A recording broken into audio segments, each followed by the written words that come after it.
It's the year 2020 and Tupac is still mentioned in the news now more than ever. And now Tupac Shakur has his own seat reserved at the vice presidential debate. He has his own tickets? Man, he must be alive. It's your boy DJ Skandalous. I'm gonna break it down. Let's get it.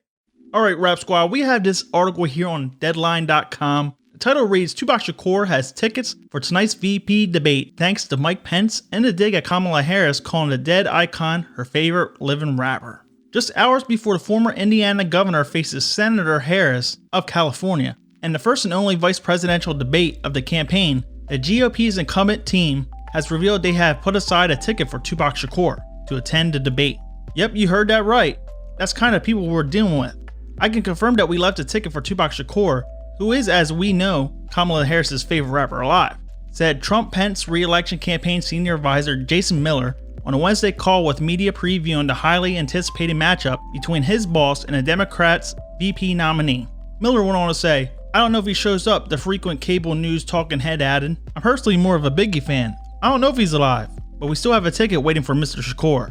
In the heat of the East Coast West Coast throwdown that happened almost 3 decades ago, the California superstar Tupac Shakur, aka Tupac, and the Brooklyn's finest Biggie Smalls, aka the Notorious B.I.G., were both shot down. In an unresolved case, as profiled in USA's Unsolved Drama back in 2018, Tupac Shakur was killed on the Vegas Strip after the Mike Tyson fight on September 7, 1996. And what many think was retribution, Biggie Smalls' Notorious B.I.G. was gunned down on LA's Wilshire Boulevard after leaving the Soul Train Music Awards after party on March 9, 1997, just about 6 months later. The killing shocked the hip-hop community as the loss of 2 legends in their prime. With not only re-releases and newly discovered tracks and remixes almost every year from both artists, a hologram of Tupac Shakur joined his old pal Snoop Dogg and Dr. Dre to huge roars from the crowd at the 2017 Coachella Festival, which, that was my idea, but Dr. Dre took all the credit for that. But that's not today's video. So what does this have to do with the VP debate in Utah tonight, which was yesterday on October 7th, 2020? Well, last month, Kamala Harris had a slip of the tongue at the virtual NAACP convention in which she said that Tupac was the best rapper alive. She quickly responded, not alive, I know I keep doing that, after CNN regular Angela Rye pointed out that Tupac Shakur had died more than 2 decades ago. We get this tweet here, Kamala Harris asks, who's the best rapper alive? She answers Tupac, then says, not alive, I know I keep doing that, tries to think of another living rapper. There's some I will not mention right now because they should stay in their lane. Which there, she meant Kanye West, because Kanye West is basically trying to get into the whole political side of things, running for president, then dropping out and then running again. Who knows what the fuck he's doing.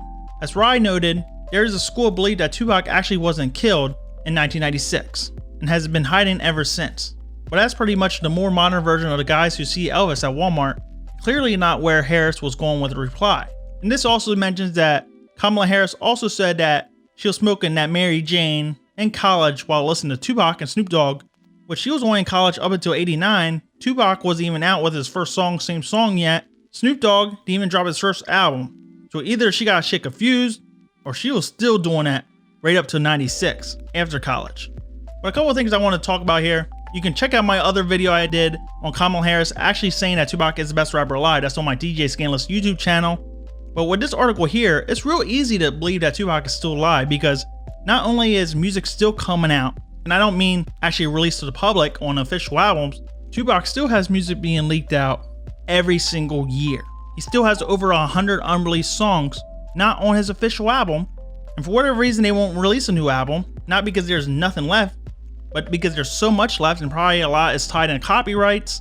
Maybe they feel like an album won't go gold or platinum because everyone streams right now.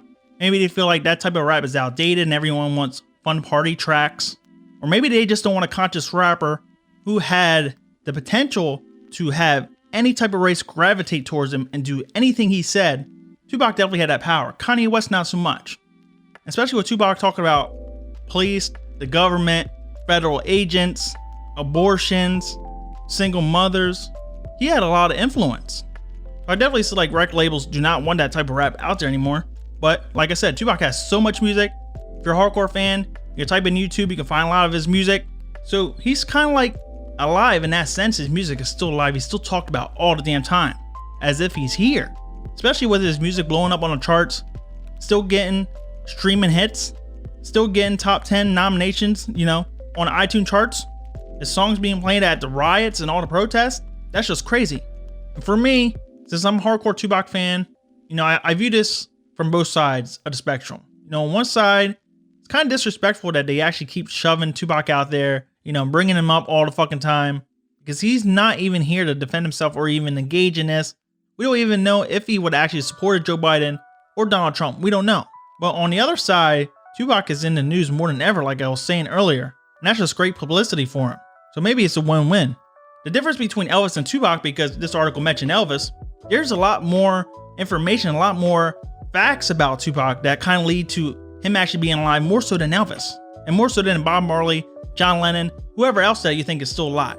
Not only did Tupac change his name to Machiavelli, which was an Italian Renaissance diplomat, philosopher, which many believe also faked his death to elude his enemies, he also has many songs where he talks about being dead and come back. He has Thug's Mansion where he raps from heaven. He has I Ain't Mad At You music video, which came out after a couple of days after he passed, with him in heaven. He has a song on All Eyes On Me where he says, I heard a rumor I died, but that was fiction. Some coward got the story twisted, like I'm mysteriously missing.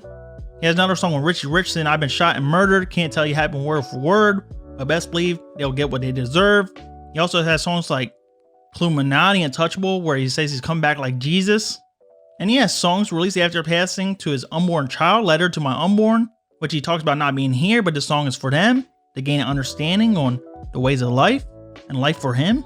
So there's been a lot of conspiracy also with Tupac, a lot of discrepancies with his actual autopsy, his weight and his height not adding up. I have a video on that.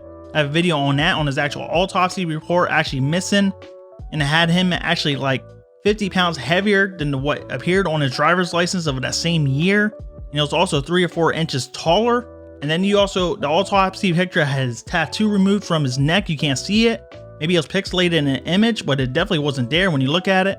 You also had the I Wonder If Heaven Gotta Get a music video with the helicopter coming down and says that they're in Mexico. And also one of the key witnesses during the Las Vegas shooting actually said a helicopter came down from the sky and airlifted Tupac out of there.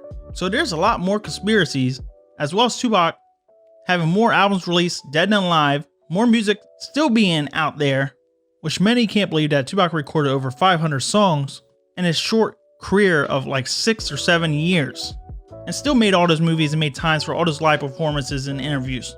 But anyways, guys, that's all besides the point. I think it's kind of crazy that they keep bringing up Tupac in this whole political debate. And honestly, I don't feel like he's alive, because I feel like he would have came out already.